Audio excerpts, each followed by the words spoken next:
ku izina rya data n'irya mwana n'irya mutima mutagatifu amen. Bene wacu dusangiye ukwemera muri Yezu Kristu, ndabaramukije mu izina rya Yezu Kristu. Nitugire Kristu dusabikanye ijambo ry'Imana dusanga muri Bibiliya mu gitabo c'Abanyaroma, ikete umutumwa Paulo yandikiye Abanyaroma. Ijambo ry'umutwe riravuga ngo murantunga. Ni ku kigabane cyaho cya mbere kuva ku karongo k'umunani gushika ku ka 15. Ijambo ry'umutwe rivuga ngo Paulo yipfuza gushika i Roma.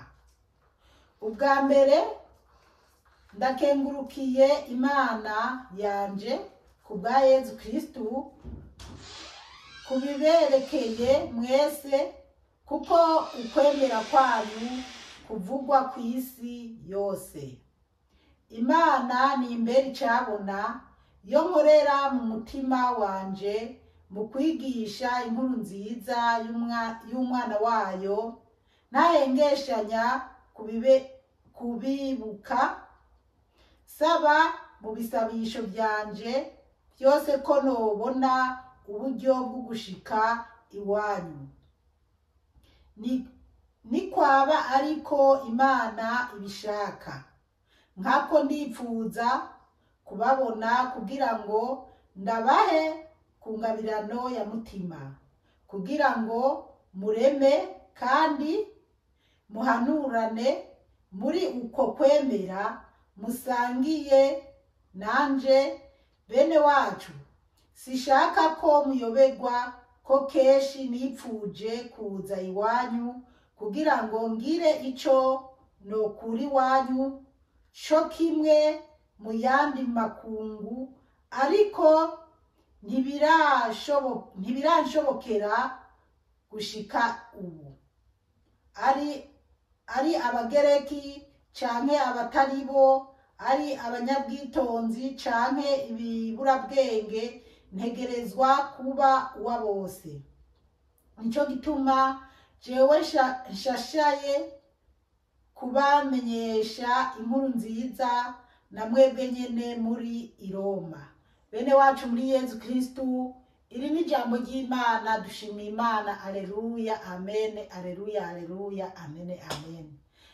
Bana b'Imana, turi mu gitabo tuzirikana amakete Paulo yandikiye Abanyaroma.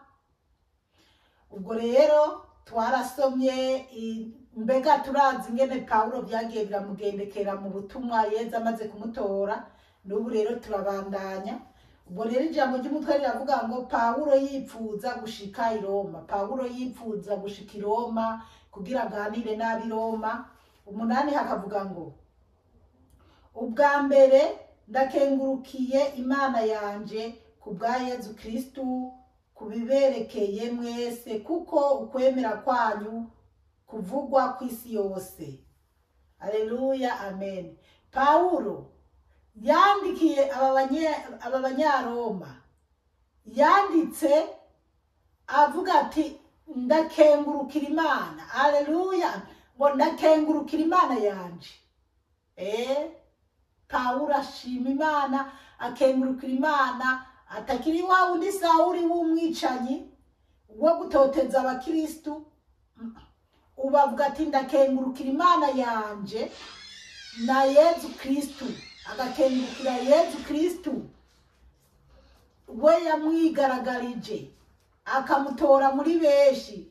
Erega Sawuli canke Paulo siwe yari inkozi y'ikibi gusa, yari afise akandi kaguru bagendana, bica abantu, batoteza abakristu, bonona.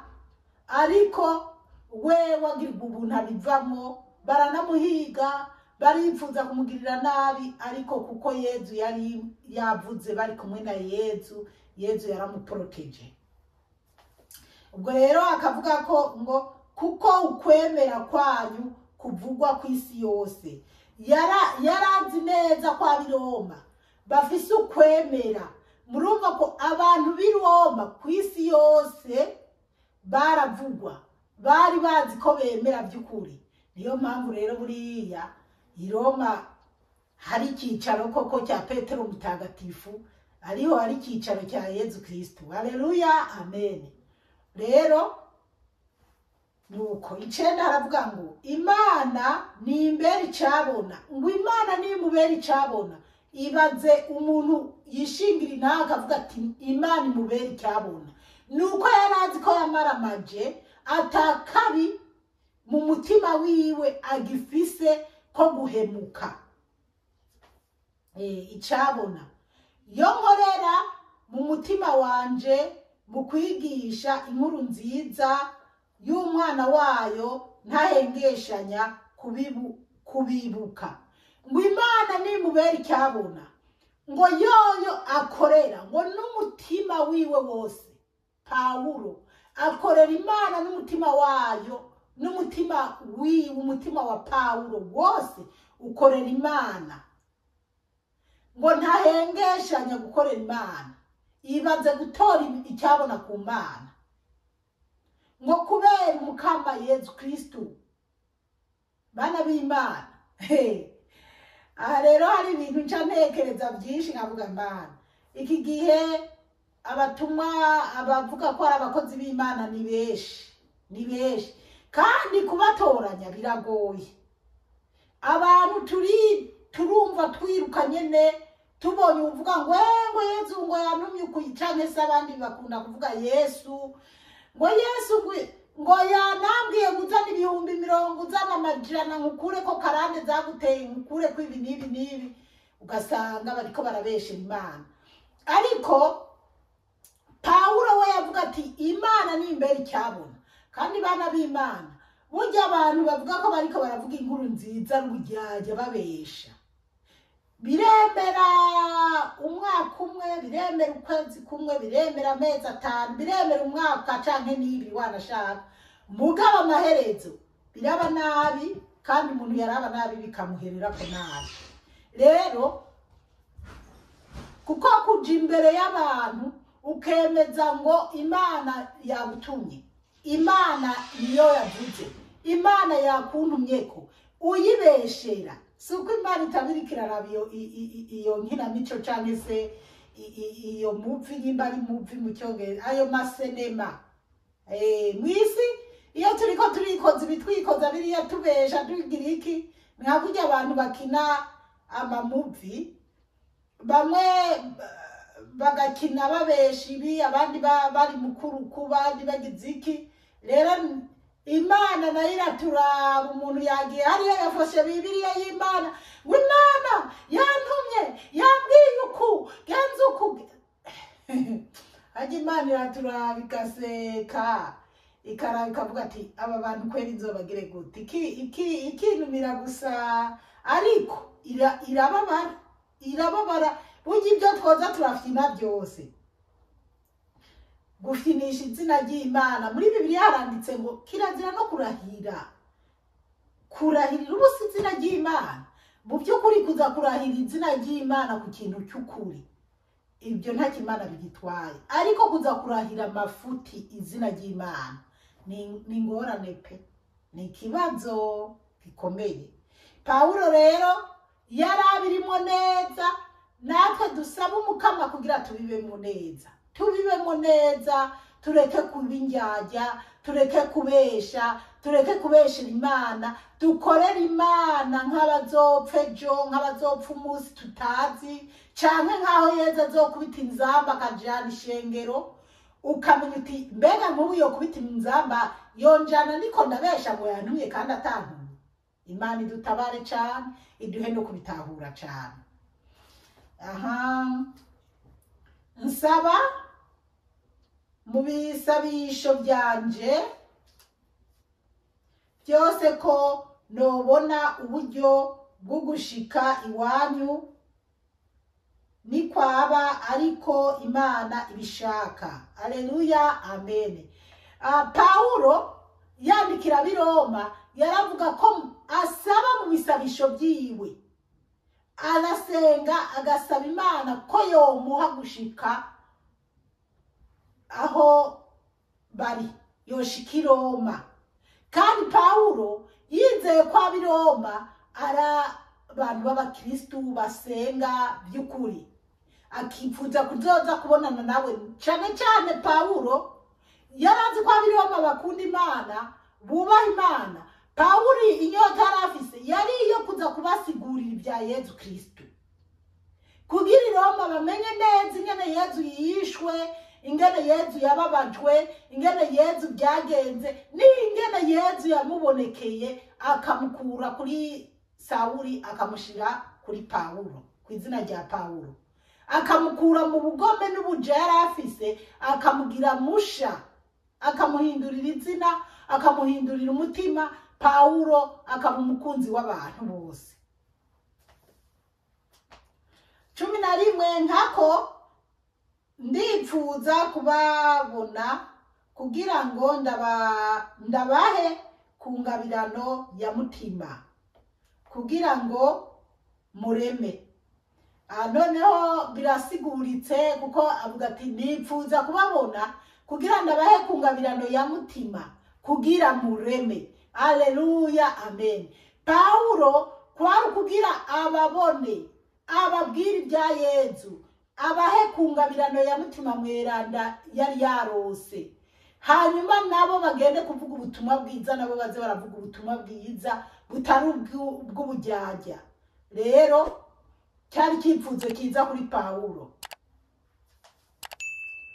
12 hakavuga ngo kandi muhanurane muri uko kwemera musangiye nanje. Ngo kandi bahanurane muri uko kwemera basangiye nawe, basangiye nani? Basangiye na Pawulo. Pawulo ko yarazi ko abiroma bizera, nawe yumva ko nawe ari connected, ko yifatanije nawe nabo, ko afise kwemera nk'ukwabo. 13 bene wacu, sishaka ko muyoberwa ko keshi nipfuje kuza iwanyu kugira ngo ngire ico nokura iwanyu, cyo kimwe mu Buyuda, cyo kimwe mu yandi makungu, ariko ntibirashobokera gushika ubu. Pawulo akababwira ati mu makete yari karabandikira, akababwira ati mu by'ukuri naripfuje gushika iwanyu. Yaripfuza gushika iwabo, kandi ntiyipfuza gushika i Roma gusa, ngo aripfuza no gushika no mu yandi makungu. Kugira gute? Gutwara inkuru nziza y'ibyo Yesu yari yamubwiye. Aho Pawulo yamubwira ati nonaga mukama ngirente nkoriki. Yesu akamubwira ati genda umbere icyabona mu makungu hose, umvugire. Haleluya, amen. Turabandanya.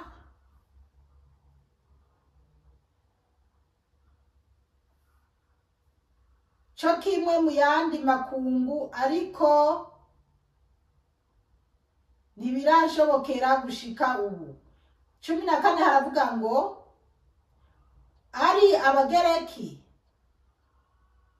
canke abataribo, ari abanyabwitonzi canke ibibura bwenge, ntegerezwa kuba uwa bose. Pawulo yaravuga ati ari mu bagereki, ari mu Bayuda, ari mu bazi ubwenge, ari mu bijuju bitazi ubwenge, bose ngo yategerezwa kuba uwabo. Bose yagomba kubabwira ubutumwa bwiza adatoranije. Mu gihe rero iki gihe turimo usanga ari ahantu haba amacakubiri, ugasanga umuntu avuga ati aba nabi wanje n'ishengero ryanje niyubakiye bimeze uku. Bana, ibintu biri muri iki gihe biteye ubwoba. Biteye ubwoba, mugabo nyene tugomba kubibamwo, ariko umuntu wese akisuzuma akaraba uruhande ahagazemo. Pawulo rero yumva ko agomba gushikiriza ubutumwa bwiza, inkuru nziza uwo ari we wese, akavuga abumva bugurukiwe bakavyakira neza, ariko hari n'abandi batavyakira neza. Ariko kimwe cyo, umuntu ntiyovuga ubutumwa ngo habure n'umwe uyu agira iki aburonkeramwo umugisha. Ego, ntihabura umuntu uyu umwe canke 10 canke 2 3 babironkeramwo umugisha. Rero abakozi b'Imana by'ukuri dukorera Imana ataburyarya, twumva tuvuga tuti turimo umutima w'Imana dukoresha. Ibyo turiko turavuga bivuye ku Mana, ni iby'ukuri, ntituriko turashiramo uburyarya, ntituriko turabesha, kuko kuza kubeshera Imana n'umusaraba urenze kure niyo. Umuntu ashaka rero yoreka kwikorera umusaraba udashoboka, akaraba umusaraba ushoboka akaba ari wo yikorera, kuko ubushoboka ubwiye Yezu arawugutwaza. 15 nico gituma jewe nshashaye kubamenyesha inkuru nziza na mwebwe nyene muri i Roma. Pawulo akarangiza avuga ati ngo nicyo gituma jewe nshashaye, mugabo si jewe Zipora. Pawulo yarivuga ati nicyo gituma jewe Pawulo nshashaye kubamenyesha inkuru nziza na mwebwe ab'i Roma. Ubwo rero yakorera Imana by'ukuri ari mu neza. Abana b'Imana mw'iyi minsi na postinze utuntu kuri stati, harimo abantu b'abapasteri usanga ngo zana ngo genza uku. Harimo utw'abantu bagumye bambwira mpaka kantu n'aka kame, kubera benshi bya nyene byaba bibatangaza. Hari n'akari karamaze igihe, mugabo ngiye kugagwa ko muri telefone yanjye nkavuga ati aka kantu reka ndagaposting, cyane ibi bintu reka nonge ndabiposting. Umuntu ngo ni pasteri arafashe umutemere, agiye imbere y'abakiri, arigishije, aratoye Bibiliya, arigishije nta burutu jambo atoranya muri Bibiliya. Hanyuma ngo umwanya w'amaturo urageze, ngo wowe wabuze viza yazane. Ubu nyene Imana yambwiye ko iguhezagiye burose viza burinde gugiye. Wowe wabuze umugabo, wowe wabuze umugore, wowe ugwaye, iyo ngwara yose yakuremereye, wowe ari wadepoje ahantu akazi ukaba wabuze akazi, wowe akadoda abantu ukabona nabo abantu baza bisuka. Sinzi ubundi twariko turabiganira akavuga ngo urumva ngo bajya ntangorane ngo baba bakoreye Imana ngo kizima Imana iba yababonye. Ibo nibyo hari ahantu muri Bibiliya handitse ko abantu bamwe bazigisha ubutumwa atari uko barimo abandi bakaroko. Ariko umva ndababwiza ukuri, ajya amasengero abantu bagenda bisukayo babwa guhereza bakatanga amamodoka, bagatanga ngira hariho n'uwo mwabonye ngo ni isaha nambaye n'amaturo. Umwana wanje aheruka kumurangiza university ngo kubera amaturo, ngo niki ngo yatuye ikibanza. Ibaze vrema bakanabyigambuko. Rero ajya amadini ntabwo bajya abakristo bayajamo baba bari monyene mu Mana, no, bajya bakwegwa n'imyuka mibi niyo ituma bajarajara. Ntushobora kumbwira ukuntu wowe uri umupentekote uyu munsi ukabuvuyeyo ukikubita muri Gatolika naho ukubise y'ukwezi kumwe nako ukaba wirutse, wikubise mu Bayisilamu nta mwaka wamaze urahise mu barokore nyimbara barokore nyimbara Adventiste, wagiye mu baporo mu bakaruvari, wagiye mu nyimba ngo hari amazina menshi cyane y'amadini.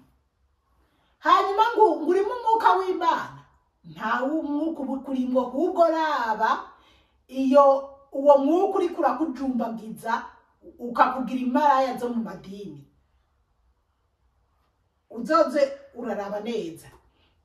Rero kubera ko bamwe bapfunguza amadini ari uko bagiye kubisaba ikuzimu canke se bafise bya bindi nyene bya gishitani barimo, umuntu rero agenda kwijugunyayo azi ko ngo niyo yagiye kubona Imana, ariko nta Mana iriyo, ahubwo wapoteye uguye mu gwobo neza kuvayo.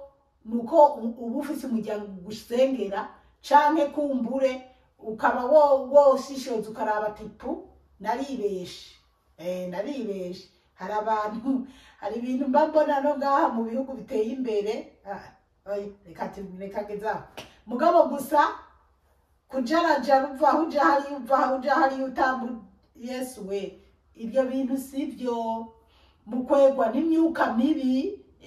Aha muri Australia hagiye haduka amadini menshi, ugasanga abantu bagiye bagiye byahindukira, ugasanga hari amacakubiri, harimo ibintu by'imigambwe, harimo ibintu bana b'Imana.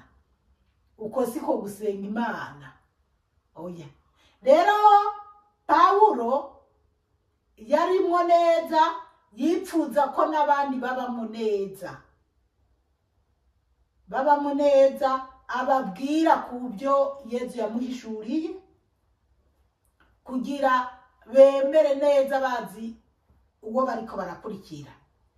Ubwo rero ituzoze turabona rero abari bo bose ngo twiruke nugusenga kugira dushoze neza, tumenye koko ni Imana yamutumye, koko ujya ari mukuri. Noneho amadini menshi n'urudandazwa, ntabwo ari ibintu by'Imana. Imana ibahezagire cyane, mwarahezagiwe n'Imana. Ku izina rya Data n'irya Mwana n'irya Mutima Mweranda, amen.